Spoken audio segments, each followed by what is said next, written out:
জি, অনেক, অনেক ধন্যবাদ আমাকে আপনার প্ল্যাটফর্মে যুক্ত করার জন্য।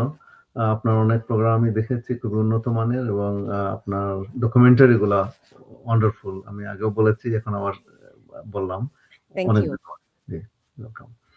তো আমি আসলে বলছি বাইরে বহির্বিশ্বের প্রফেসর ইউনূসের একটা বিরাট নেটওয়ার্ক ছিল। সবাই উনাকে মানে খুব অনার করত এবং অনেকে বলে থাকেন যে ওয়ার্লডে এখন আর মানে কোনো প্রাইজ নেই, কোনো অ্যাওয়ার্ড নেই যেটা প্রফেসর ইউনূসকে আর দেওয়া যায়।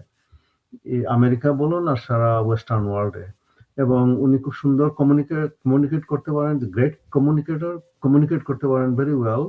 এবং এইসব কারণে মানে এবং উনি খুব উপরের লেভেলের অনেক লোকজনের সাথে ওনার পরিচয়। সবাই উনাকে উনি যেভাবে উনি নিজেকে প্রেজেন্ট করতো এবং পুয়ার পিপলের জন্য মাইক্রো ক্রেডিট, স্মল লোন এবং for small people, for poor people, এই যে একটা মানে উনার মেসেজ সব জায়গায় উনি দিতেন, যার ফলে এই যে একটা গ্রহণযোগ্যতা ছিল এবং সবাই মনে করতো যে বাংলাদেশের ব্যাপারে আপনি চিন্তা করুন 2009 সালের আগ পর্যন্ত বাংলাদেশ ছিল একটা বন্যা, মানে একটা বড় ধরনের ওই যে সিডর হলো 2000 কত সালে, 7 সালে বা 8 সালে এরকম, 2009 এ 2009 তো এগুলা ম্যানেজ করতে পারে না। বাংলাদেশ হচ্ছে একটা মানে পুয়ারেস্ট অফ দি পুয়ার, এরকম একটা পারসেপশন ছিল সারা বিশ্বে।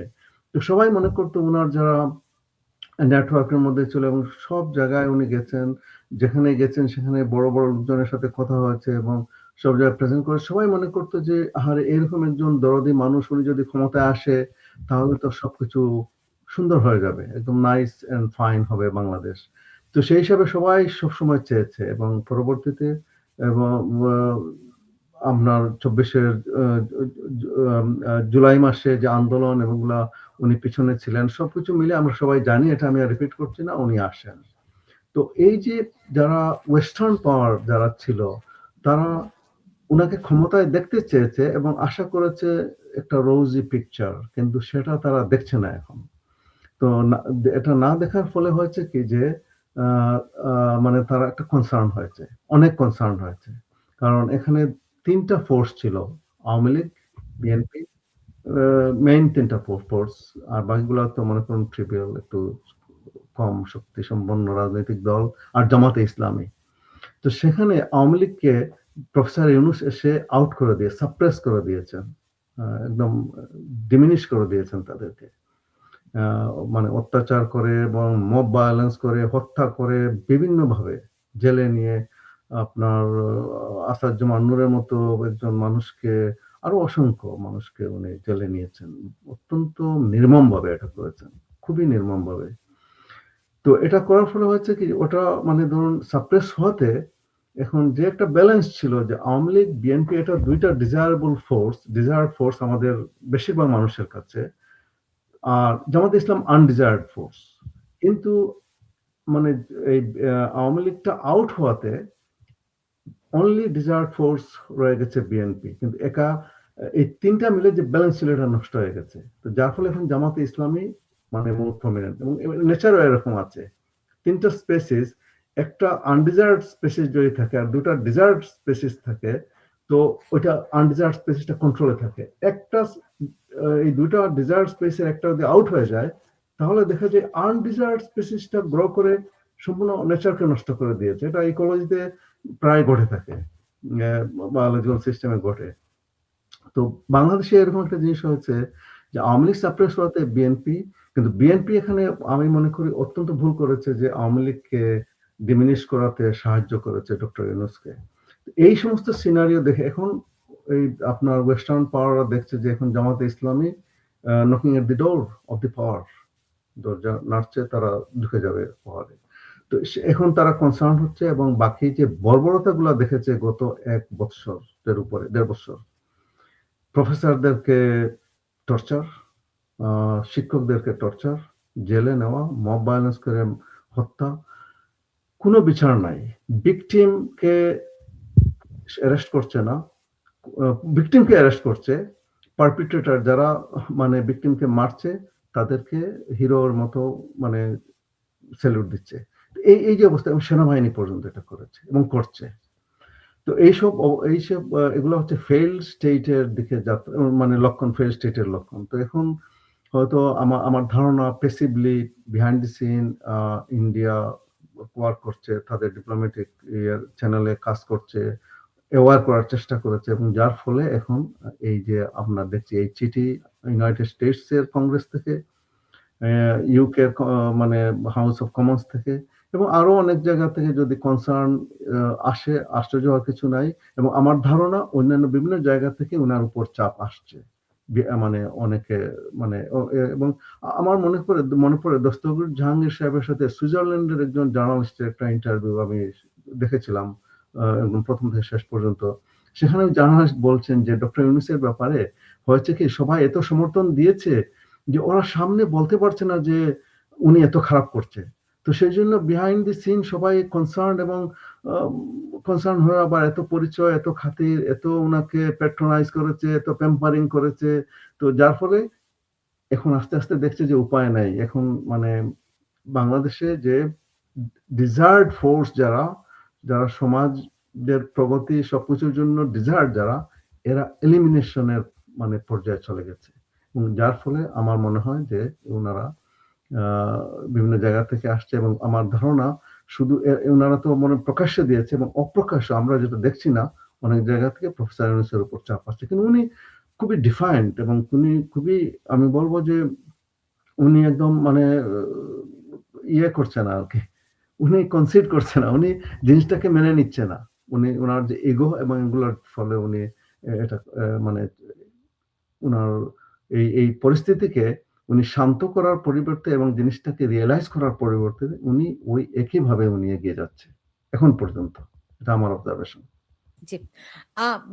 জনাব অমিত রয়, আমি শুনেছি ডক্টর ইউনূসের পিআর এত স্ট্রং যে এই 17 মাসেও তার ওই পিআরকে অন্য কেউ ভাঙতে পারেনি। কিন্তু এখন একটু একটু করে যখন বের হচ্ছে, তখন সারা বিশ্ব একটু বিস্মিতই হচ্ছে। মানে তার পিআর কতটা স্ট্রং বলে আপনাদের জানা আছে? ধন্যবাদ আমাকে যুক্ত করার জন্য। ওনার পিয়ার আমি এখানে অনেক আগেই দেখেছি, মায়ামিতে অনেক দিন আগে, আমি ঠিক ডেট মনে নেই, 30 বছর আগে হবে, একটা সেমিনার উনি করেছিলেন। তো আমাকে একজন আমেরিকান বলছিলেন যে ওনার একটা শো এখানে আছে একজন বাংলাদেশে, তখন ওনার নাম আমি আসলে প্রথম শুনি। উনি একটা শেয়ার করেছেন, এরকম ব্যাপার, খুব ভালো, is very good and all this. তখন আমি ভাবলাম যে দেখি একটা কিনি, একটা টিকিট কিনি, পয়সা দিয়ে ওটা, ও সোল্ড আউট। আমি মানে তখন থেকে খুব আপ্লুত হয়ে গেছিলাম ব্যাপারটা দেখে, বাংলাদেশের একজন এরকম, my goodness, very good, very good. দেখ, সেই হচ্ছে প্রথম এনকাউন্টার আর কি। তারপরে তো উনি নোবেল প্রাইজ পেলেন। নোবেল প্রাইজ পাওয়ার সাথে সাথে আমরা খুব উল্লসিত এখানে, ও বাংলাদেশ থেকে প্রথম একটা নোবেল পেলেন। তারপরে 2007 সালে যখন ওনার রোল দেখলাম, যিনি পলিটিক্সে আসতে চান এবং কি পরিকল্পনা, কি ধরনের ওনার মনোবৃত্তি, তখন কিন্তু আমাদের সন্দেহ জায়গা শুরু করলো। এনিওয়ে, তখন তিনি রিজেক্টেড হলেন, চলে এলেন। কিন্তু আমরা এখান থেকে দেখলাম যে উনি ঠিক অ্যাক্টিভিটি বন্ধ করেননি। এখানকার জামাতের মিটিং উনি যেতেন এবং নানা রকমের লবিং করছেন।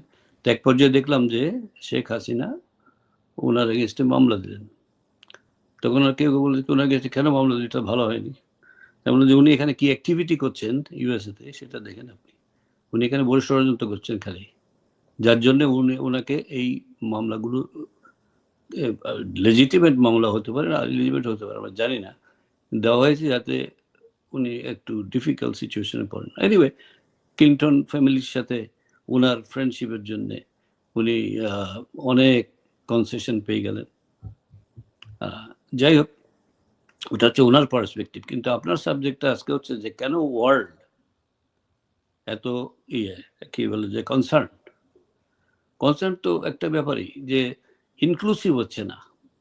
ইনক্লুসিভ যেহেতু হচ্ছে না, তার জন্যে পৃথিবীর এটাকে ট্রাস্ট করতে পারছে না যে একটা মানে ক্রেডিবল আপনার হবে, ইলেকশন হবে। যেভাবে হোক, মেজর পার্টি বাদ দিয়ে তো আর হয় না ইলেকশন। এই আপনি যেটা বলছেন যে ইউ ছাড়া আর কেউ আসছে না অবজারভেশনে, এটা একটা রিজন। কারণ তারা পার্টিসিপেট বা অবজার্ভ করতে চায় না এমন একটা জায়গায় যেখানে তারা আগে থেকেই জানে যে it will not be credible without the major party in the play. তো এখন ওই জিনিসটা কেউ করতে পারছে না এখনো, যে আওয়ামী লীগের কার্যকলাপ নিষিদ্ধ যেটা, সেটা থেকে কেউ টলাতে পারছে না ডক্টর ইউনূস অ্যাডমিনিস্ট্রেশনকে, যে ওদেরকে নিয়ে ইনক্লুসিভ করো, তাইলে তো আমরা পাবো, মানে আমরা কনসার্ন তো হব না, আমরা ভাববো এটা যে একটা বিশ্বাসযোগ্য হবে এবং তাতে বাংলাদেশের এবং ওয়ার্ল্ড ওয়াইড একটা স্বস্তি আসবে। বাংলাদেশ স্ট্র্যাটেজিক্যালি আজকাল ইম্পর্টেন্ট মনে করে, বহুদিন আগে কিন্তু আমরা এত স্ট্র্যাটেজিক্যালি ইম্পর্টেন্ট ভাবতাম না বাংলাদেশকে, কিন্তু এখন দেখা যাচ্ছে যে সবাই এটা স্ট্র্যাটেজিক ইম্পর্টেন্ট, কারণ ওই যে একটা তার লোকেশন ইন্দো চায়নার মাঝামাঝি একটা জায়গায়, যার জন্য এটা করে। তো ফ্রি ফেয়ার এবং কম্পিটিটিভ ইলেকশন হচ্ছে না বলেই সবাই কনসার্ন যে এটা তো লাভ হবে না, কারণ এরপরে একটু খেওয়াস উইল ফলো, খেওয়াস, কারণ একটা ক্রেডিবল জিনিস না হলে তো আন্দোলন এটা সেটাগুলো চলতেই থাকবে, এবং অনেক আপনার ফরেন ইনভেস্টমেন্ট আছে এখানে। তো তারা কি করবে? তারা লসটা নিয়ে সরে যাবে নাকি আরো ইনভেস্ট করবে? ইনভেস্টমেন্ট তো আসবে না। তো তাইলে এই জন্যে তারা বেশি কনসার্ন হচ্ছে, অনেক ব্যবসায়ীদের স্টেক। আর আপনারা তো সাবৃত বললোই যে সিকিউরিটির যে প্রবলেম, যে ধরনের সিকিউরিটি এই অবস্থার মধ্যে কিভাবে ভালো ইলেকশন হবে। আপনি বললেন সংখ্যালঘুদেরকে যাওয়ার জন্যে, খালি হাজিরাদের জন্য বলছে, হাজিরা দেওয়া মানে কি? ওখানে যাওয়ার পরে ওদেরকে ডিকটেট করা হবে কাকে কি ভোট দেবে, তাই তো? এখন ওরা যদি না যায় এবং ভুয়া ভোট দিয়ে দেয়, তাহলে তো আবার আওয়ামী লীগের মতো তাদেরকে অ্যাকিউজ করবে সবাই, এই তো ব্যাপার। তো এসব বিভিন্ন আরো কত কারণ আছে এগুলো। তো এখন যাই হোক, এটাকে মোটামুটি বোঝা যাচ্ছে যে আন্তর্জাতিক মহল এটাকে একটা ক্রেডিবল ইলেকশন হবে না, এটা অলরেডি বুঝে নিয়েছে। এবং যদি ক্রেডিবল ইলেকশন না হয় তাহলে তো সব দিকেই সমস্যা, ব্যবসায়ীদের সমস্যা, আন্তর্জাতিক মহলের সমস্যা, বিশেষ করে আন্তর্জাতিক মহলের মধ্যে ভারতের বেশি সমস্যা। তো নানা ইনস্টেন্স আছে হিস্ট্রিতে, এটা সাব্বির ভালো জানে হিস্ট্রিগুলো, যে এরকম সিচুয়েশন অন্য কান্ট্রি হলে এই কি বলে আপনার ষড়যন্ত্রমূলক সকল বিপ্লবকে দমিয়ে দেওয়ার জন্য ইন্টারভেন করতো। কিন্তু ভারত তো অন্যরকম ক্যারেক্টারিস্টিক, তারা তো দেওয়ালে পিঠ না থাকলে বা ডিরেক্টলি না হলে তারা তো ইন্টারভেন করে না। তো এই জায়গায় এগুলোর ব্যাপার না, তবে ভারত বেশি কনসার্ন, কারণ ভারতের সঙ্গে অনেক বাণিজ্য আছে, অনেক ব্যবসায়ীদের আছে, এবং কি বলবো আপনার অলমোস্ট চারিদিকে ভারত, মাঝখানে অলমোস্ট লাইক একটা ইম্পর্টেন্ট অর্গানের মতো, মাঝখানে বাংলাদেশ, ওখানে ডিস্টারবেন্স হলে তো ওদের লাগবেই, কাজে ওরা বেশি কনসার্ন ইন এনিওয়ে। আর যেটা সাবির একটু বললো যে কেন সবাই ফরেন, তার ক্রেডিবিলিটি টু তার যে পিআর, দ্য পাবলিক রিলেশন, কেন ক্রেডিবিলিটি প্রবলেম হয়েছে কিনা। অ্যান্ড পাবলিক রিলেশনের ক্রেডিবিলিটি কি বলবো, আপনার ওই ডেমোক্রেটিক অ্যাডমিনিস্ট্রেশনে তার আনব্রেকেবল, ওটা যে কোনই হোক ওকে তারা লাভ করেই, লাভ হিম। কিন্তু রিপাবলিকের আমলে যেমন আমরা আশা করেছিলাম যে ট্রাম্প আসার পরে পলিসি পরিবর্তন হবে, পলিসি পরিবর্তন হয়নি এখনো, কিন্তু আমার মনে হয় এটা হবে, ইটস কামিং। ইরান একটা বড় example right now, and they want to see another Iran. এইটুকু আমি বললাম, আপাতত প্রসিড করুন। আপনার কথা শুনতে পাচ্ছি না, আমার কথা শুনতে, আপনার কথা শুনতে পাচ্ছি না। শুনতে পেয়েছি। হ্যাঁ ঠিক আছে, এখন শোনা যাচ্ছে। করে রেখেছিলাম যে আমি ধরেন অন্যান্য বিস্তারিত আলোচনায় যাওয়ার আগে এই বিষয়গুলো নিয়ে আমার না খুব জানতে ইচ্ছা করছে আপনাদের দুজন সম্পর্কেই, যে আপনারা তো ধরেন বহু বছর ধরে আমেরিকাতে আছেন, ভেরি ওয়েল এস্টাবলিশড। আমি জানি না বছরে একবারও আপনারা দেশে কখনো যান কিনা, হ্যাঁ, আপনাদের ছেলে মেয়েও এখানে ভেরি ওয়েল এস্টাবলিশড, কিন্তু বাংলাদেশ নিয়ে এবং আপনারা কোনো পলিটিক্যাল কানেকশনও আপনাদের নাই। আমরা আপনাকে ডিসক্লোজ করি আগে থেকেই, আমরা বাংলাদেশেও হাসবিরও আমিও ইন্ডিপেন্ডেন্ট ছিলাম, এখানেও ইন্ডিপেন্ডেন্ট, কোনো পার্টি ফিলিশন আমাদের নাই। যে Right. যখন ভালো কাজ করবে আমরা তাদেরকে ভোট দিই, জি দ্যাটস ইট। জি এখন আমার জানতে ইচ্ছা করছে মানে বাংলাদেশের কোন ঘটনার কারণে আপনারা নিজেরা উদ্বিগ্ন হয়ে পড়লেন?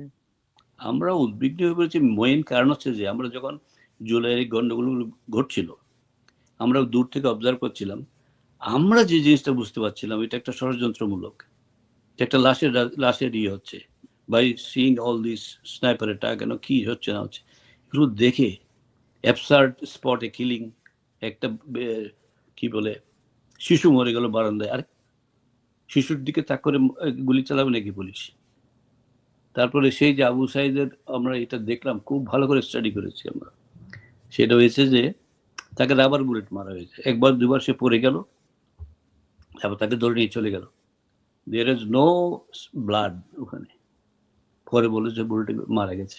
তো আমরা গোড়া থেকে কিন্তু এখান থেকে বুঝতে পারছিলাম এটা কি হচ্ছে, সাব্বির বলছিলাম আমরা বুঝতে পারছিলাম, কিন্তু দুর্ভাগ্য বিষয় আমাদের বন্ধু বান্ধবরা যারা বাংলাদেশে আছে তারা এট দ্য ফিল্ড, তারা অনেকে বুঝতে পারছে না ব্যাপারটা কি। এখানেও আমাদের অনেক ইন্টেলেকচুয়াল ফ্রেন্ড, এখানেও এখন ওরা চুপ করে আছে, এখন আর কথা বলে না। তখন সবাই ওই লাল স্পট দিয়ে দিয়েছিল, এখন ওটা দেয় না। এবং অনেকে তো কথা মানে ফেসবুকে যে ইন্টারাকশন হতো ওই ইন্টারাকশনের মধ্যেও নাই কেউ, অনেকে এখন আর ওরা প্রবলি অ্যাশেমড দেখে যে কি ব্যাপার, আমরা ইন্টেলেকচুয়াল লোক, অনেক ইকোনমিস্ট আছে এর মধ্যে আমার বন্ধু বান্ধব, তারা বুঝতে পারেনি জিনিসটা, আমি এটা কি করে এখানে বসে বুঝতে পারেনি, দেশে বসে আরো বুঝতে পারেনি। রাইট। সাব্বির আহমেদ আপনি? জি, আমি বলবো, আমি যখন এটা নিয়ে কোটা আন্দোলন হয় তখন আমি প্রথম মনে করেছি এটা কিছু স্টুডেন্ট এমনি ইনিশিয়ালি আন্দোলন করে। আমরা ইউনিভার্সিটি পড়েছি, আমি বুয়েটের স্টুডেন্ট, বাট আমাদের এখানে একটু আন্দোলনের ওই সময় খুবই কম হতো, আসলে খুবই ডিফারেন্ট এনভায়রনমেন্ট ছিল, এটা ট্রু। কিন্তু স্টুডেন্ট হঠাৎ করে কিছু খেপে যায়, গিয়ে একটু গাছের নিচে গিয়ে একটু স্লোগান দেয় দেশটাকে, তো এরকম একটা পর্যায়ে। কিন্তু আমি যখন দেখলাম যে ওরা শহীদ মিনারে যাচ্ছে, তারপর পুলিশকে অ্যাটাক করছে, আমি কিন্তু অ্যালার্ম হয়েছে, এটা জুলাইয়ের মানে মাঝামাঝি আসার পরে। ইনফ্যাক্ট আমি আমার ওয়াইফকে বলেছি এটা কিন্তু, এটার পিছনে কিন্তু অন্যান্য অনেক শক্তি আছে আমার মনে হচ্ছে, এবং যত সময় গেছে আমি বুঝতে পেরেছি এটা। তো তার পরবর্তীতে ধরুন ইয়ে হলো, এবং সবচেয়ে বড় জিনিস হচ্ছে কোটা জিনিসটা তো এক্সিস্ট করে না, কোটা তো ছিলই না বাংলাদেশে, কারণ এটা তো 2018 সালে ক্যান্সেল হয়ে গেছে। আমি নিউজ, আমার ওই সবসময় বাংলা চ্যানেল ছিল, আমি দেখতাম সবসময়, নাটক দেখতাম বা আমাদের ডিসকাশন প্রোগ্রাম গুলা খুবই দেখতাম, এটা ট্রু। তো তখন হয়েছে কি, এটা ওই 1971-এ আমার 13.5 ইয়ার এজ ছিল। তখন ওই যে ইভেন্টসটা কি হচ্ছে, আমি মৌলভীবাজার শহরে ছিলাম, কিন্তু মার্চের শেষ দিকে মানে ফর সেফটি আমার আব্বা আমাকে রেখে দিলে আমার ফুফুর বাড়িতে গ্রামে, শহর থেকে একটু দূরে। তো ওখানে ছিলাম আপনার জুলাই মাস পর্যন্ত। তো তখন মর্নিং এ উঠে একটা কাজ ছিল যে বিবিসি মর্নিং এ হতো, সেটা শুনতাম, রাত্রে ভয়েস অফ আমেরিকা শুনতাম, আকাশবাণী শুনতাম, যে কি হচ্ছে কি হবে। এই যে জিনিসটাতে ওই যে নিউজ ফলো করা শুরু করেছে আমরা, আজ পর্যন্ত আমি আর এটাতে বাইরে হতে পারিনি এখন পর্যন্ত। তো এই জন্য বাংলাদেশের কি হচ্ছে না হচ্ছে এটা অলওয়েজ একটা কনসার্ন। আমি রাজনীতি করিনি, কোনো পার্টির মেম্বারও কোনোদিন ছিলাম না, কোনো স্টুডেন্ট পার্টি কোনো মিটিংও যায়নি কোনোদিন। তো এটা হচ্ছে আমার অবস্থান আর কি। তো এটা যখন হলো, তারপর অগাস্টে তো মানে গভর্নমেন্ট চেঞ্জ হয়ে গেল, এবং স্বাভাবিকভাবে আমি বুঝতে পেরেছিলাম যে এটা মানে একটা জামাত চলে এসছে এবং একটা ভয়ানক শক্তি। এবং যখন প্রফেসরদেরকে মানে করা শুরু করলো, এবং আমার এখনো মনে আছে, আমি সেই ডিসেম্বরের পরে যখন আপনার মানে আমাদের দেশ স্বাধীন হলো, তারপরে যখন নিউজ পেপারে রিপোর্ট আসলো কিভাবে প্রফেসরদেরকে ধরে নিয়ে গেছে এই আলবদর কিন্তু অন্য কোনো শক্তি না, এটা ছিল ইসলামী ছাত্র সংঘ, জাস্ট জামাতের ছাত্র সংগঠনের সদস্যরা নিয়ে গেছে, এবং ওই প্রফেসরদের স্টুডেন্টরা নিয়ে গেছে। এগুলো পেপারে পড়েছি ওই সময়, পরবর্তীতে আরো পড়েছি। তো এই যে জিনিসটা আমি তখনই যখন দেখছি যে প্রফেসরদেরকে ধরছে, মারছে, আউট করে দেয়, সর্বনাশ, এটা তো বাংলাদেশ চলে গেছে মানে এই আন্দোলন তো ওই ধরনের আন্দোলন না, এটা একটা ডিফারেন্ট আন্দোলন। এটা হচ্ছে মব ভায়োলেন্সের মধ্যে আন্দোলন, মব ভায়োলেন্সের মধ্য দিয়ে তারা আন্দোলনের নাম বলে আন্দোলনের নামে চালিয়ে দিয়েছে মব ভায়োলেন্স, এবং এটা ভয়ানক একটা চেঞ্জ এসছে বাংলাদেশে। আমার বন্ধু বান্ধব অনুষ্ঠানে আমার ডিসএগ্রিমেন্ট হচ্ছে, আমি বলছি এটা কিন্তু একটা বড় বড় ধরনের একটা ডিফারেন্ট চেঞ্জ হচ্ছে। আমি কোনোদিন আমি মিছিল টিছিলে যাইনি, কিন্তু অবজার্ভ করেছি 69-এ আমি ক্লাস 7-এ পড়ি, আন্দোলন হয়েছে, আমি মৌলভীবাজার শহরে ছিলাম। সেখানে আমাদের নেতা যারা ছিলেন মনে আছে যে ওই যে আপনার মতিউর রহমান চৌধুরী সাহেব, ওনারা তখন মৌলভীবাজার মৌলভীবাজার কলেজে পড়তেন, আমরা ছোট ছিলাম, 6-7-এ পড়তাম। উনি ছাত্রলীগের লিডার ছিলেন, আমার এখনো মনে আছে। ওই যে আপনার মানব জমিনের জি মতিউর রহমান চৌধুরী সাহেব, আর অনেকে ছিলেন, ওহাব ভাই একজন ছিলেন, সুজয় ভাই, এদের নাম মনে আছে। তারা কেউ তো কোনোদিন রাস্তার বাইরে যায়নি গিয়ে কোথাও অ্যাটাক করে, কোনো বিল্ডিং এ তো একটা কেউ একটা ডিলও মারেনি, কোনো একটা অফিসে ঢিল মারেনি, কোনো একটা কারখানা, কোনো কিছু কিছুতে কোনো কেউ এখন আপনার দেখুন এটা কি ধরনের চেঞ্জ, বার্ন করে দিয়েছে একমাত্র টায়ার কোম্পানি, গাজী টায়ার, একটা বাংলাদেশের একমাত্র টায়ার কোম্পানি, এর মধ্যে প্রায় ক্লোজ টু 200 পিপল মারা গেছে, এদের কোনো হদিস নাই। থানাতে মানে জ্বালিয়ে দিয়েছে। তো এগুলো তো আমার এখনো মনে আছে, আমরা শুনেছি তখন বিভিন্ন মিডিয়াতে যে রায় বাজারে পুলিশকে আক্রমণ করেছে সেই পাকিস্তানিরা, একই স্টাইল।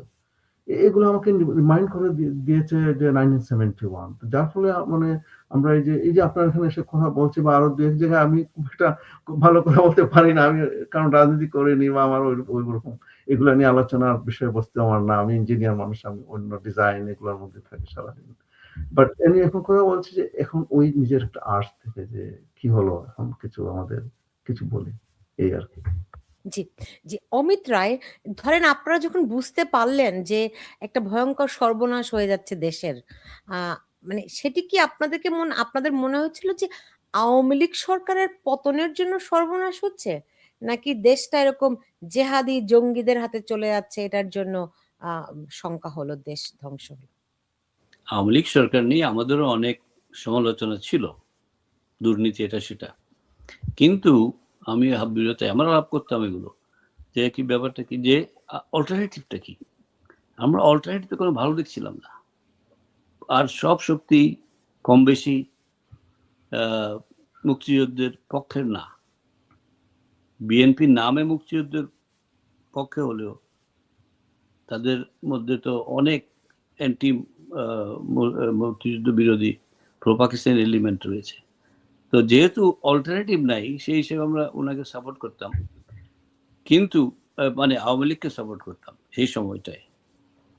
ভালো করে করলে তো ভালোই করবো, যেমন বিএনপি 2001-এ এলো, ঠিক আছে, এভরিবডি অ্যাকসেপ্টেড ইট, কিন্তু কি করলো, আসার সাথে সাথেই মাইনরিটিদের উপর অ্যাটাক শুরু করে দিল, ভয়ঙ্কর সব ঘটনা ব্যাপার। এখানে একটা বইও পাবলিশ করেছে এটার ব্যাপারে, অনেক ছবি টবি দিয়ে কি অত্যাচার হয়েছিল সেই সময়টায়। তো হলো কি, আমরা বিএনপিকে অ্যাকসেপ্ট করতে পারলাম না কেউ, কারণ তারাও কোনো ডেমোক্রেটিক ফোর্স হলো না, ডেমোক্রেটিকলি ইলেক্টেড হলেও ডেমোক্রেটিক ফোর্স হচ্ছে না।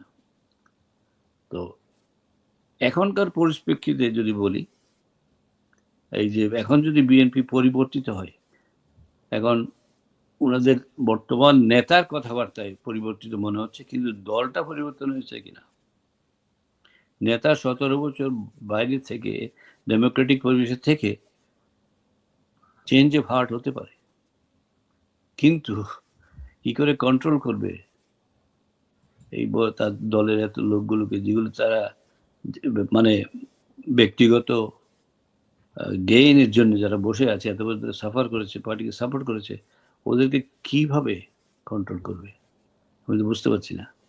তবে এখনকার পরিস্থিতিতে মনে হচ্ছে যে সবাই বিএনপিকে চাইছে, বাইরের সবাইও, কারণ এই মুহূর্তে আর অল্টারনেটিভ দেখছে না।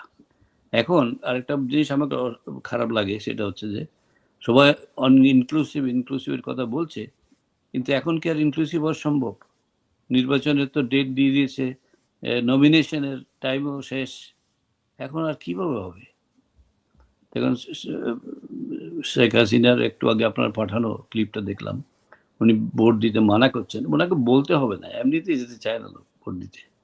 যারা মুক্তিযুদ্ধের পক্ষের শক্তি তারা যেতে চায় না, আবার যারা একটু মাঝখানে আছে বলছে আপাতত বিএনপি আসুক, ক্ষমতায়, তারপরে দেখব।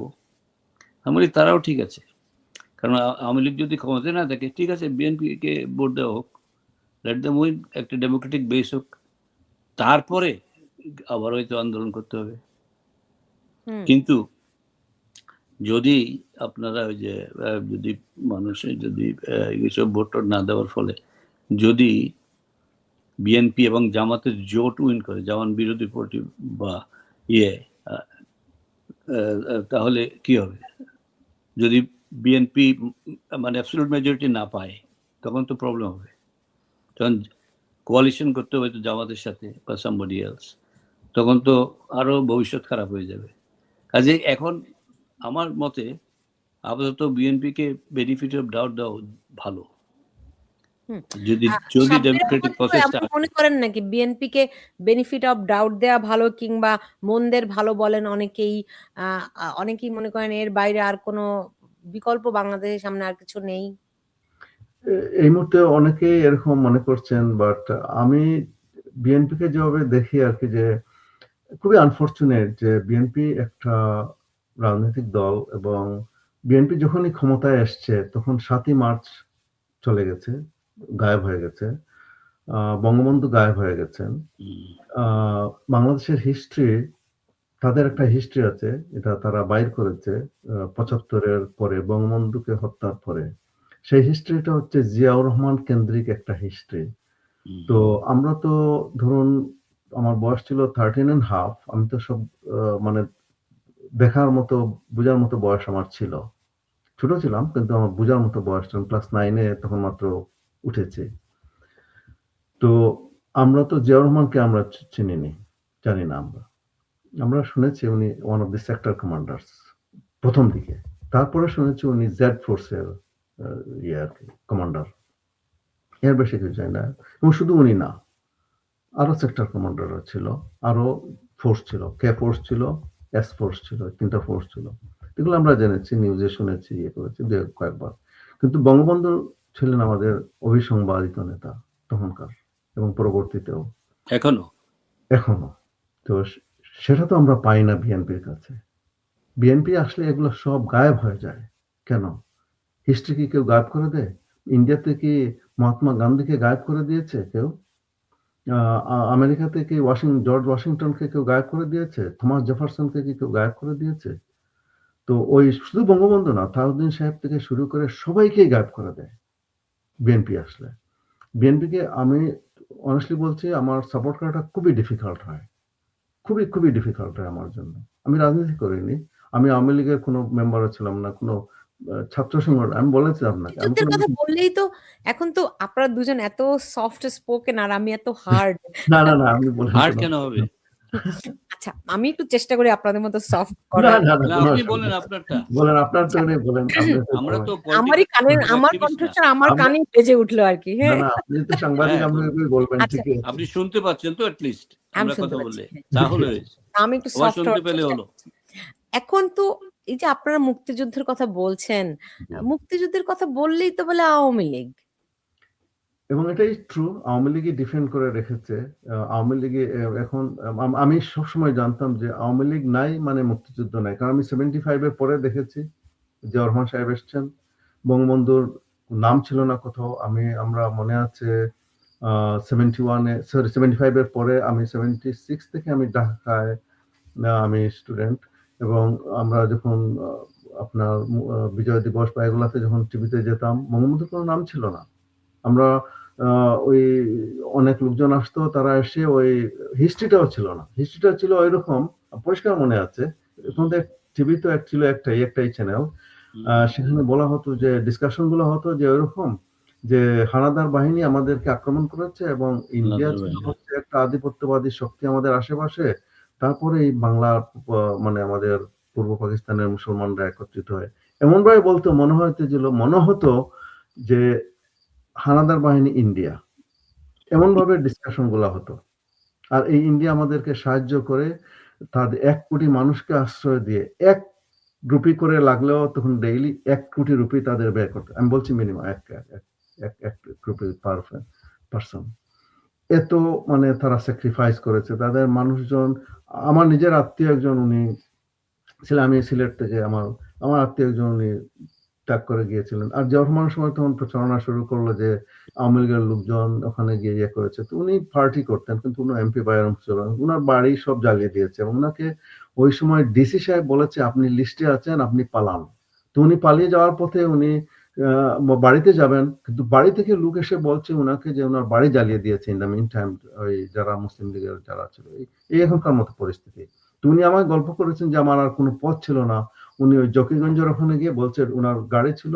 উনি বলছে ড্রাইভারকে তুমি ইয়ে করো ওই ইন্ডিয়ার দিকে যাও। তো উনি আমাকে বলেছে আমাকে আমার সম্পর্কে আমার দাদা হন আমাকে বলেছে যে এরকম আমি যখন বর্ডার ক্রস করে যাই যখন ওই ওদের বিএসএফ এর ক্যাম্পে গিয়ে রাত্রে আমার ফ্যামিলি নিয়ে আমি একটা ছাটাইয়ের উপরে বসে আমি খাওয়া দাওয়া করছি আমার এখানে সিলেট শহরে আমার ৩ তলা বাড়ি ফেলে গিয়ে আমার নিজেকে কি মনে হয়েছে। তারপর বলছে যে ওখানে গিয়ে তারপর ওনার ভাইরা ছিল দুই ভাই ছিল লন্ডনে, ওদের অনেক ব্যবসা লন্ডনে। আগে থেকে ওরা রিচ ফ্যামিলি। তো তারপর ওর ভাইদের সাথে যোগাযোগ করেছে, ওরা টাকা পাঠাতো ওনাকে। উনি বলেছে যে যশোর, টাঙ্গাইল এই সমস্ত লোক জায়গাতে এসছে, এরা অনেক সচ্ছল মানুষজন হাত পেতে দিয়েছে যে আপনার তো ভাইরা পাঠাচ্ছে আমাকে কিছু দেন, বাইরে গেলে ছেলে মেয়েদেরকে কিছু খাওয়াতে পারছি না। এই অবস্থার মধ্যে পড়েছিল এরা। হুম তো এটা এইরকম কিন্তু অবশ্যই প্রচার করা হয়েছে ওখানে গিয়ে আমোদ ফুর্তি করেছে আওয়ামী লীগের লোকজন। এবার জিয়াউর রহমানের সময় থেকেই শুরু হয়েছে এবং হোল হিস্ট্রিটাকে একদম মাটি চাপা দেওয়ার একটা টেন্ডেন্সি এই বিএনপি করেছে এবং যার ফলে আমি মনে করি আগেও মনে করতাম এখনো মনে করি যে আওয়ামী লীগই একমাত্র চেষ্টা করে হিস্ট্রিটাকে তুলে ধরে রাখতে পেরেছে কিছুটা অনেকটা হলেও আমি বলবো। অমিত রয়, এখানে দুটি বিষয় আমার জানতে ইচ্ছা করছে। একটা হচ্ছে গিয়ে যে এই যে সাব্বির আহমেদ বললেন যে ইন্ডিয়া আমাদেরকে এত সাহায্য করেছে, কিন্তু আজকে যে পরিমাণ ভারত বিরোধিতা বাংলাদেশে, আহ কেমন লাগে শুনতে এই সাহায্য সহযোগিতার বিপরীতে এরকম আচরণ? আমাদের বাংলায় একটা শব্দ আছে না যে কৃতজ্ঞ শব্দটাই কি আমরা প্রমাণ করছি কিনা, এক নাম্বার। ২ নম্বর, যে বলা হয় হ্যাঁ হয়তো এটাই ঠিক যে একমাত্র আওয়ামী লীগই মুক্তিযুদ্ধকে ধারণ করে, সংরক্ষণ করে, কিন্তু একটা আওয়ামী লীগের বিরুদ্ধে একটা বড় প্রচারণা যে তারা মুক্তিযুদ্ধকে নিয়ে ব্যবসা করেছে। অমিত রায়, মুক্তিযুদ্ধ যখন হয় তখন তো আমি তো ইউনিভার্সিটির ছাত্র, কাজে আমি সবই বুঝতে পারছি, সবই জানি, সবই দেখেছি অনেক কিছু। তো এটা আওয়ামী লীগের ইনিশিয়েটিভে যদিও শুরু হয়েছে মুক্তিযুদ্ধ, এটা আওয়ামী লীগের ছিল না, তো এটা তো সবারই মুক্তিযুদ্ধ হয়ে গিয়েছিল, তাই না? কিন্তু আওয়ামী লীগ একটা ভুল করেছে। স্বাধীনতা হওয়ার পরে, আসার পরে, বঙ্গবন্ধু আসার পরে, আমার মনে আছে এখন, এটা বলতে খারাপ লাগে, উনি সবসময় বলতেন যে আমার আওয়ামী লীগের উপর এটা হয়েছে, আমার আওয়ামী লীগের এটা সেটা হয়েছে। জনগণের কথা একটু কম বলতেন, আমাদের খুব খারাপ লেগেছে তখন। তাই কি? আমি তো ওনার ভাষণে শুনি আমার মানুষ। আমার আওয়ামী লীগের বেশি বলতেন। এক জায়গায় ওটা বিতর্কের ব্যাপার। মানে উনি সবকিছু কি ওন করতেন? উনি আপনি শুধু আমার আওয়ামী লীগ না, আপনি ওনার ভাষণগুলি যদি দেখেন, হ্যাঁ, উনি দেখেছি। সবকিছু আমার দেশ, আমার মানুষ, হ্যাঁ, এমন হ্যাঁ, কোন ওগুলো এরকম বলেছেন, কথা ওগুলো আছে যে বলেছেন। আমি কাকে শাস্তি দিব, সবই তো আমার। ওই জিনিসটা আমাকে তো, তোমরা বঙ্গবন্ধু বানিয়েছো, আমাকে প্রধানমন্ত্রী হ্যাঁ, বানিয়েছো, ওগুলো আছে। এগুলো তো আছে যে আমি তো কিছুই করতে পারি না। হুম। যাই হোক, ওগুলো ওইসব এখন ওইসব সমালোচনার সময় না অ্যাকচুয়ালি। এখন যে অবস্থা দেশে, তাতে ফুল ফোর্সে মুক্তিযুদ্ধের পক্ষের সবাইকে সাপোর্ট করা উচিত, সেটা ফজলুর রহমান হোক আর যে দলেরই হোক। তো এগুলো ব্যাপার। তো এখন আপনি কি বলছিলেন? আমি আমি লিঙ্ক, দুটো প্রশ্ন রেখেছিলাম, ভারত বিরোধিতা ওভার আর দিয়ে কেমন লাগছে আওয়ামী লীগের মুক্তিযুদ্ধ নিয়ে ভারত, যে প্রচারণা। রাইট, ভারত বিরোধিতা হবেই তো, কারণ যেমন সাব্বির বললো 75-এ ওই পরিবর্তনটা কিভাবে আসলো? আসলো তো ষড়যন্ত্রের মাধ্যমে। এবং কারা এই সহযোগী, কাদের ভিত্তিতে? ওরা তো মুক্তিযুদ্ধ বিরোধী শক্তি, তাই না? এবং তারা যখন ক্ষমতা এলো, তাদের এখন উপায়টা কি? তাদের এখন একটাই অস্ত্র, সেটা হচ্ছে ভারত বিরোধিতা, পাকিস্তানের কাছাকাছি আসা, ওটা দিয়েই তারা, নাইলে তাদের যারা অর্থ বল এমনিদিকে সাহায্য করেছে, তারা তো ওদেরকে রাখবে না ক্ষমতায়। তো তখন মুক্তিযুদ্ধের লোকদের হাত থেকে সরে গেল, মানে অন্য মুক্তিযুদ্ধ যারা বিরোধিতা করে তাদের হাতে পুরোপুরি যায়নি, হয়তো আদানি ওদের সাথে কোয়ালিশনটা করতে। বিএনপির ফরমেশনটা কি সেই যদি দেখেন 77, ওটা তো স্বাধীনতার পক্ষে কিছু লোক ছিল, কিন্তু অন্য একটা মেজর একটা বিগ অংশ ছিল তো অ্যাকচুয়ালি বাংলাদেশের স্বাধীনতা বিরোধী, এবং তারা মানে বাধ্য হয়ে বাংলাদেশকে মেনে নিয়েছে। এর মধ্যে গিয়ে মানে যে টানাপোড়েন বিএনপির মধ্যে, এটা এখনো চলছে, এটা অবাক ব্যাপার, এটা এখনো চলছে। আর ভারতের এটা তো হবেই, ভারত বিরোধিতা হতেই পারে, এটাই তাদের পলিটিক্স, এটাই তাদের শক্তি পায়। জি জি, সাব্বির আহমেদ, আপনি বলছিলেন যে এই এই যে ইতিহাস বিকৃতি, তারা পাঠ্যপুস্তকে কেমন করে হানাদার বাহিনী শব্দটি লিখতো যেন ভারতীয় হানাদার বাহিনী, তাই না? আমরা কিন্তু এই প্রবণতাটা এখনো দেখছি। তাহলে তো একই সুতোই চলছে, কোনো পরিবর্তন হয়নি। যেহেতু আওয়ামী লীগ এখন নেই, এখন হচ্ছে তাদের ওই ঠিকই ওরা ওই পোস্ট 1975 তারা চলে গেছে আবার ওই ইতিহাসকে সাপ্রেস করা, এবং তাদের একটা নিজস্ব ইতিহাস তারা চালু করেছে, এবং আনফরচুনেটলি এটা হয়ে গেছে। এবং এই জিনিসটা মানে সেই 1971 ঘুরে ফিরে এই যে বিরোধী যারা ছিল 1971 তারা কোনো না কোনো ভাবে সবসময় চেয়েছে বাংলাদেশের এই হিস্ট্রিটাকে ভুলিয়ে দিতে। কারণ 71 যে টর্চার গুলা করেছে তারা পাকিস্তানের সাথে মিলে, এবং পাকিস্তানি ফোর্স যেভাবে করেছে সেটা সবসময় তাদেরকেও তাড়া করে, এবং তারা এটা মুছে দিতে চেয়েছে এবং মুছে দেওয়ার চেষ্টা করছে এখনো। সেই জিনিসটার ফলেই আজকে মানে ধরুন আবার, এবং বঙ্গবন্ধু হত্যার পরে 75 থেকে আপনি দেখুন 1996 পর্যন্ত 21 ইয়ার্স, লং 21 ইয়ার্স বঙ্গবন্ধু স্বাধীনতার হিস্ট্রি 7ই মার্চ এগুলো কিছুই ছিল না। মানে ওই সময় আমার মনে আছে একটা স্টুডেন্ট, তারা নিউলি ম্যারিড কাপল আসলো, আমি তখন টেনিসতে ছিলাম বাংলাদেশ থেকে। তো এটা 1996-7 যখন ওই আমার বাসায় টিভিতে আমরা যখন দেখছি বঙ্গবন্ধুর ভাষণটা, আবার আওয়ামী লীগ 96 আসার পরে যখন ওটা প্রচার করলো তখন আবার দেখলাম। তো ওই মেয়েটা তখন মানে ধরুন বিএ পাস মানে বিএ 3rd ইয়ার 4th ইয়ার এরকম ছিল, তখন এসছে আর কি, তো নিউলি ম্যারিড। তো ও আমাকে বলছে, স্যার ভাই এই লোকটাকে তো আমি চিনি না, একে, এবং তাকে আমি দোষ দিতে পারছি না কারণ সে তো আসলেই চেনে না, সে দেখেও নি কোনোদিন বঙ্গবন্ধু শেখ মুজিবুর রহমানকে।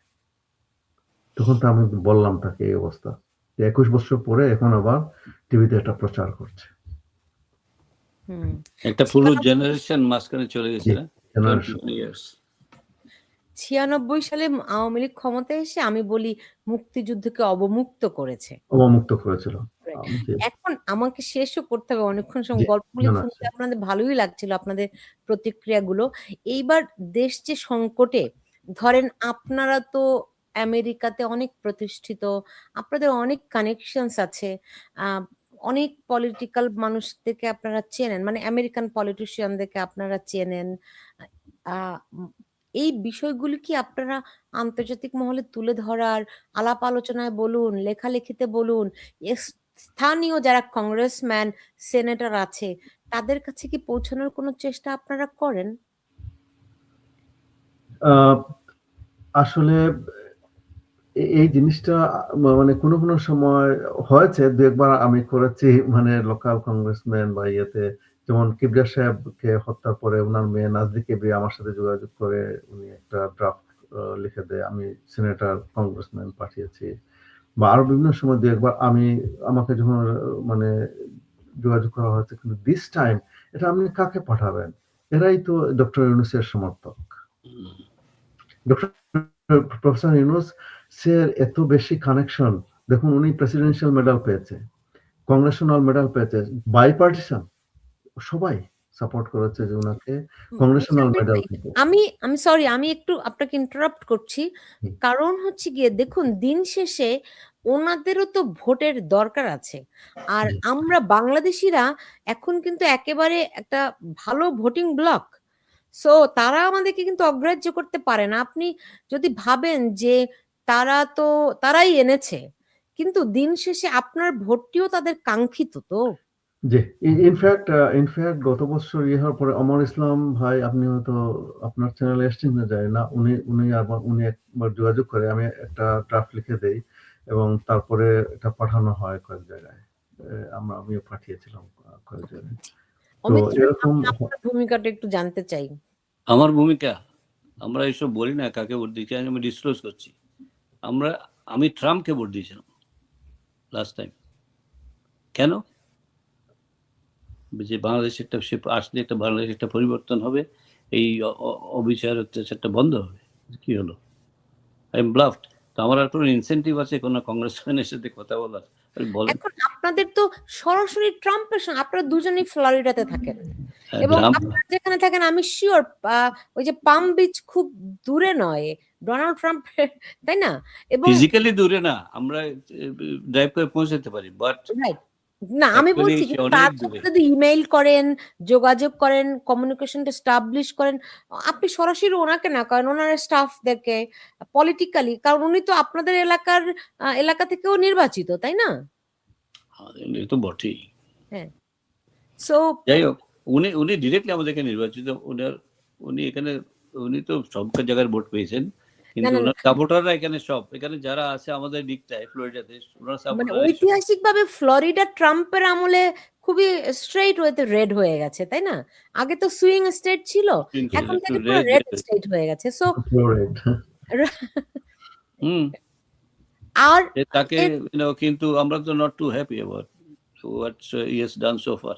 এনিওয়ে, কথা হচ্ছে যে এখন নতুন অ্যাম্বাসেডর যাচ্ছে শুনি, নানা রকম ব্রিফিং হয়তো হয়েছে, দেখা যাক ওয়ার ইট গোস।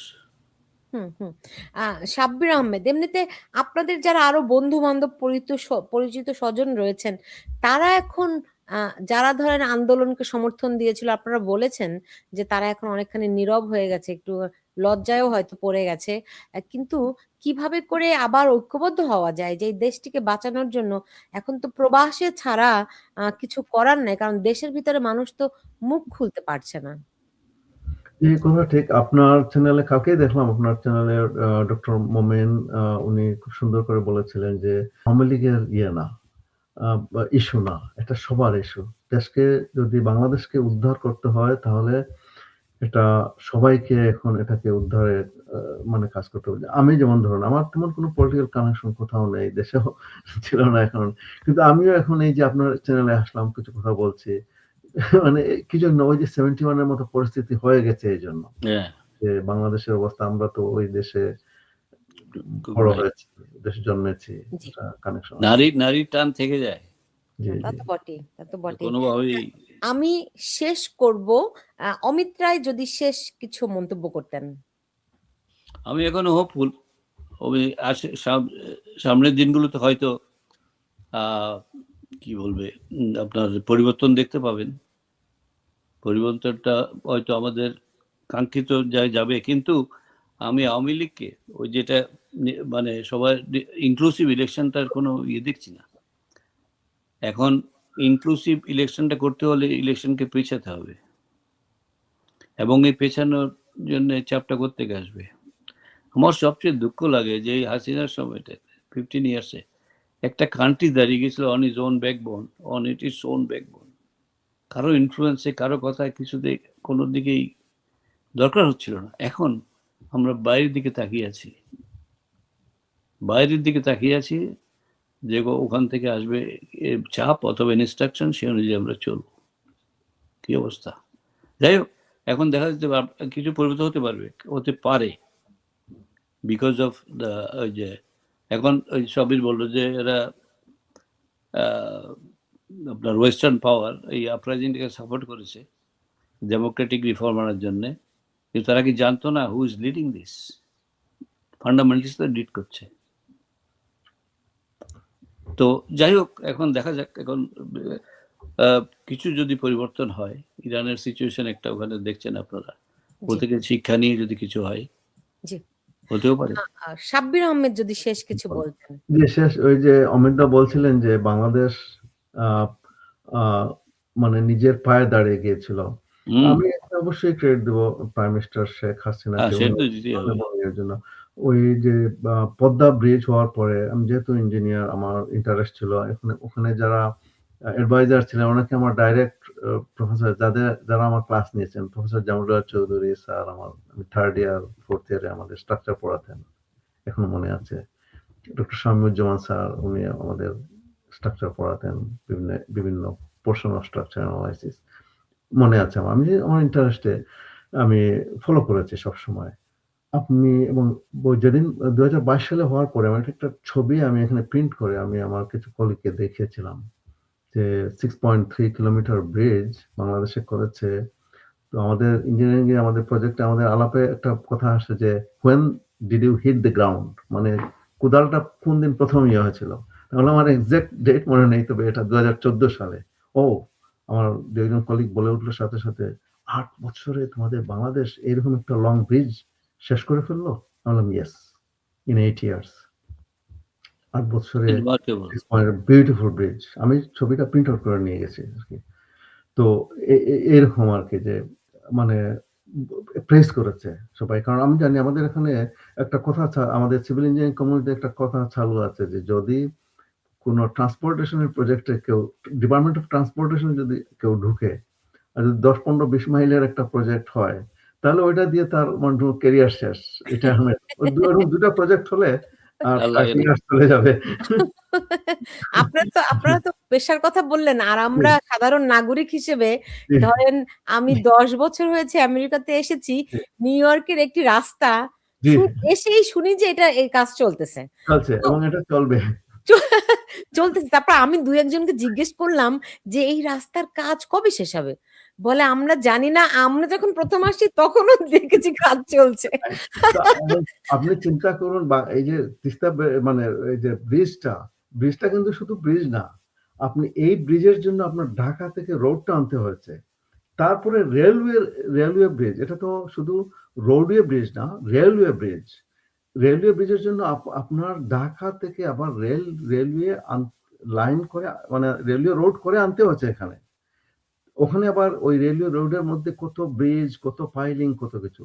তারপরে আবার ওই পারে যাওয়ার পরে সেখানে আবার যশোর, খুলনা, বরিশালে কানেকশন দিতে হচ্ছে, আবার railway road and railway bridge, many bridges. আমাদের নদীর মাতৃক দেশ, অসংখ্য ব্রিজ। এই সবগুলা জিনিস তারা 8 বছরে কমপ্লিট করেছে।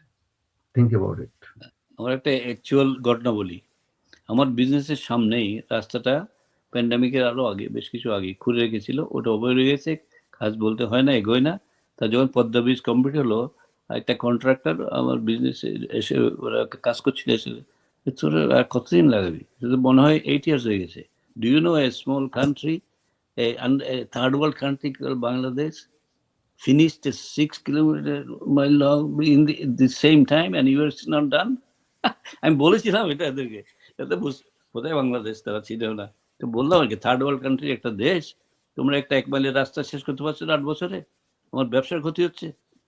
আর ওখানে থার্ড ওয়ার্ল্ড কান্ট্রিতে একটা বিরাট ব্রিজ করে ফেলেছে in the same time frame. কিন্তু এখন তো বলে কি জানেন, যে এটি কি শেখ হাসিনা তার বাবার টাকায় করেছে? ওগুলো তো নির্বোধের ব্যাপার, আমি শুনেছি সেটা নির্বোধের। বাবার টাকা তো নয়, টাকাটা জোগাড় করার ব্যাপার। একটা বিজনেসম্যান, আমি বিজনেসের পয়েন্ট অফ ভিউ বলি, যেমন ধরুন আমাদের এই শুরুতে আমাদের কি টাকা আছে, সামান্য একটু টাকা জমেছি, আর বাকিগুলো কি লোন করতে হয়েছে, তো টাকাটা জোগাড়টা আমাকে তো করতে হয়েছে নাকি, আমাকে দিয়ে দিয়েছে, আমার টাকা না, আমি লোন করেছি ব্যাংক থেকে, ওইটাই খাটিয়ে আমি করে আবার লোন ব্যাংকে ফেরত দিচ্ছি। তো আমি তো জোগাড় করেছি, শেখ হাসিনার বাবার টাকা না, কিন্তু তাকে তো জোগাড় করতে হয়েছে। যেখানে IMF এর ল্যান্ডিংটা, মানে লোনটাও করলো, বেচতে দিল, সেখানে নিজে ফান্ডিং করে বা চায়না থেকে কিছু নিয়ে নানাভাবে করে জোগাড় করেছে, খেয়ে তাই ক্রেডিট দিতে হবে না? জানেন যে এই প্রত্যেকটা প্রজেক্ট শেখ হাসিনা নিজে মনিটর করতেন, এমনকি লুপগুলা উনি কতভাবে ডাইভার্ট করতে পারবেন এগুলি কিন্তু নিজে উনি ভোরবেলাতে, আমি শুনেছি যে উনি ভোরবেলাতে উঠে এগুলি সব দেখে দেন একজন প্রজেক্ট যে ডিরেক্টর ড্রিমের মতো ছিল, তাই। এবং আমরা তাকে খুব বেশি এটা পছন্দ করতেন না। আমি তো ওনার কান্না দেখেছি ওই যে যখন মেট্রো রেলটা পুরি নষ্ট করলো, তুমি তো ওখানে গিয়ে এত ইমোশন রাখতে পারেনি। এত কষ্ট করে টাকা জোগাড় করে তৈরি করে এত প্ল্যান করে করছে, সেখানে উনি আর ইমোশনকে থাকতে পারেননি। না, উনি যেমন ইনভলভ ছিল বলে কিন্তু তাড়াতাড়ি হ্যাঁ, হতে পেরেছে। তা ফর তো এক্সাম্পল বটেই। আপনার যখন পার্সোনালি ওরা ইনভলভ পাইল না হলে ড্রাইভিং করে সেই তখন দেখা যাচ্ছে যে পাইল তারা মানে আগে চিন্তা করেছিল 40-50 ফিট, সেখানে হচ্ছে না বিকজ ওখানে ইরোশন 30 ফিটের মতো হয়ে যায়, তো এই জন্য পাইল ড্রাইভ করেছে মনে হয় 80 ফিট পর্যন্ত। তো তখন ওই যে হ্যামার যেটা ছিল সেটা দিয়ে ওয়ার্ক করছিল না, তখন এটা জার্মানি থেকে একটা হ্যামার আনতে হতো। এই জার্মানি থেকে আপনি এটা তো মনে করুন রোডস এন্ড হাইওয়েজ এর ইঞ্জিনিয়ার তো আনতে পারবে না, এটা কিন্তু ইনভলভ হতে হবে ফরেন মিনিস্ট্রিকে, আবার হচ্ছে বাণিজ্য মন্ত্রণালয়কে ইনভলভ হতে হবে। তো এটা কে করবে? এটা তো প্রধানমন্ত্রী শেখ হাসিনাকেই করতে হবে।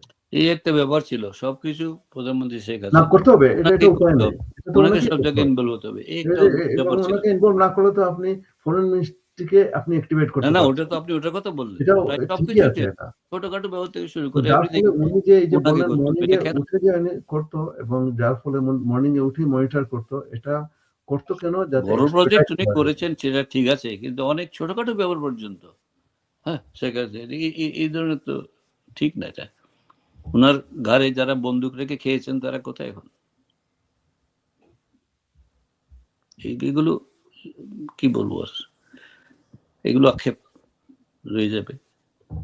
আপনারা কি শেখ হাসিনাকে মিস করেন?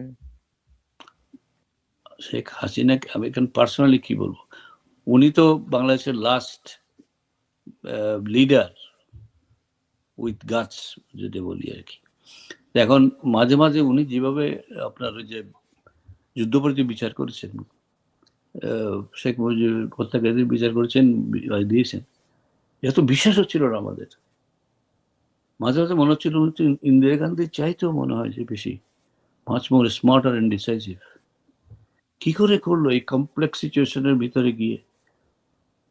যারা কেউ আমি তো দেখলাম, আমি টিভিতেই দেখেছি, সারাদিন কালকে যখন নিউজ এসে হাসছিল, তার বিশ্বাসই হচ্ছিল যে তাকে ফাঁসি দিতে নিচ্ছে।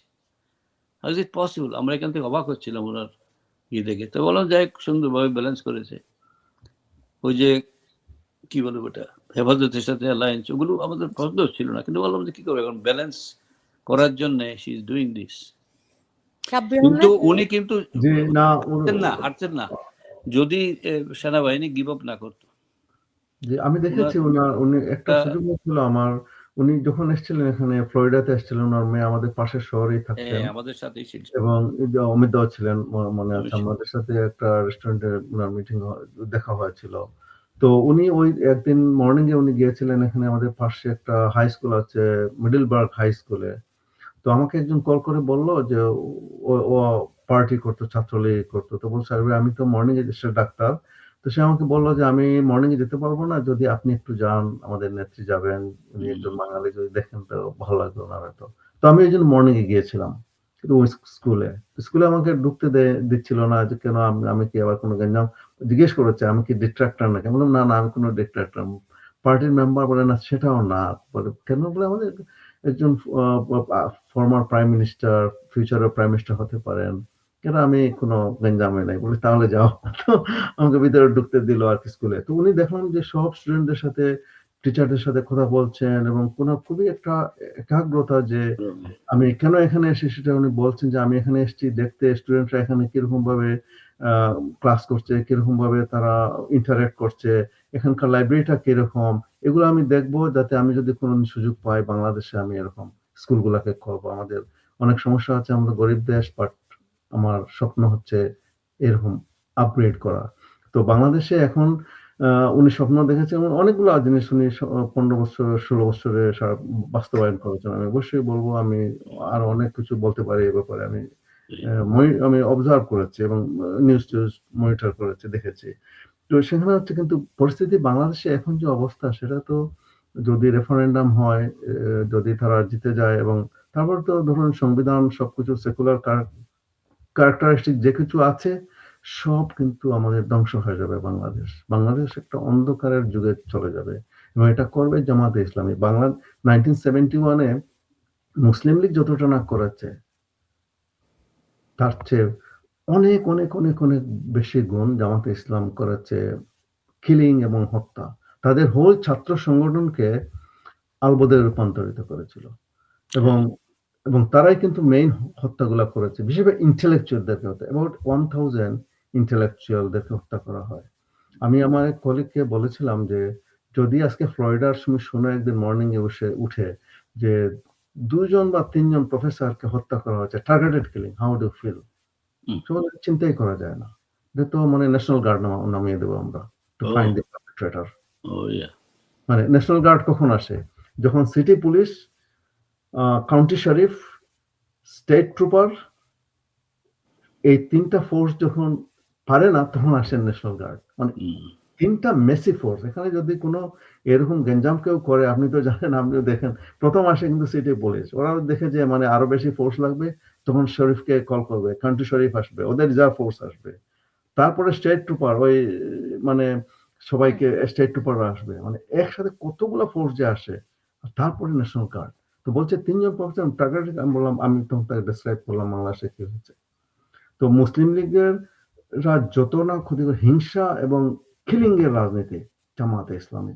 আপনি জান, আপনি ইয়ের তো ফাঁসির হুকুম হয়েছিল মৌলানা মওদুদের, আপনারা জানেন কেন? বিকজ ওই আহমদিয়াদেরকে পাকিস্তানে ইয়ে করেছিল, তখন আইয়ুব খান লাগিয়েছিল। জি জি জি জি জি জি এবং ওদেরকে অমুসলিম ঘোষণা করবে বলে ফতোয়া টতোয়া দিয়ে মারামারি করে বহু মানুষজনকে হত্যা করে। ওই সময় অনেক ইসমাইলিয়া, সরি, আহমদিয়ারা কিন্তু চলে আসে পূর্ব পাকিস্তানে, এক দেশ ছিল তো, তখন চলে আসে।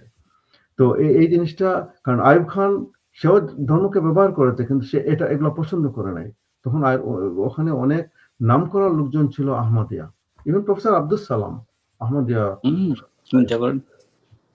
Nobel prize. আপনারা এত চমৎকার করে বলছিলেন যে আমার শুনতে ইচ্ছা করছিল। আরো 10 মিনিট আগে আমি শেষ করতে চেয়েছিলাম। আমি আরেকটা কনক্লুডিং রিমার্ক করি আপনাকে। জি, ইন্টারেস্টিং একটা কনক্লুডিং রিমার্ক করি। 2006 এ তো এটা না, হাসিনা ছিল